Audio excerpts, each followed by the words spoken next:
તોડફોડ પ્રસંગે જે દંડ નક્કી થાય તે સમાજની સંસ્થામાં અથવા તમામ રકમ જમા કરાવવાની રહેશે.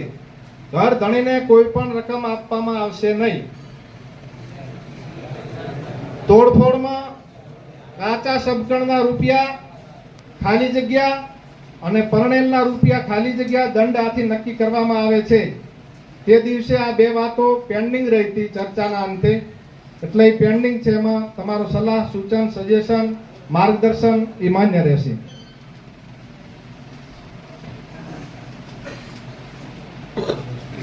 મૈત્રી કરાર સમાજ માટે આ ગંભીર વિષય છે. મૈત્રી કરારના બનાવ સમયે બંને પક્ષોએ ભેગા થઈ સમાજ સાથે રાખી દબાણ ઊભું કરવું.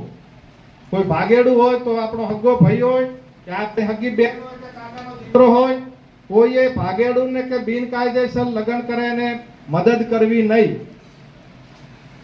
મૈત્રી કરાર માટે સમાજમાં તાલુકાવાર આગેવાનોની સમિતિ બનાવવી.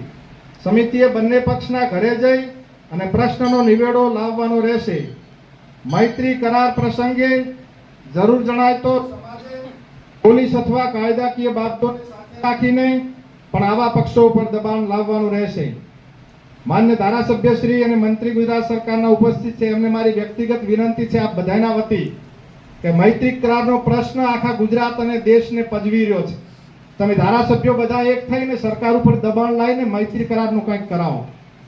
આ કાયદેસર છે અને સમય પ્રમાણે લોકશાહી શાસન વ્યવસ્થામાં ધારાસભ્ય એ પ્રજાનો પ્રતિનિધિ છે. ધારાસભ્યનો અવાજ હોય તો એને સરકારે મંજૂર કરવો જોઈએ.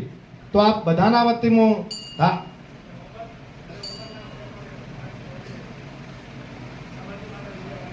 હા એની મા બાપની સંમતિ હોય, એના ભાઈની સંમતિ હોય કે જે તમને ગુજરાત સરકારને ઠીક લાગે, પણ મૈત્રી કરાર માટે સરકારે કંઈક વિચારવું જોઈએ.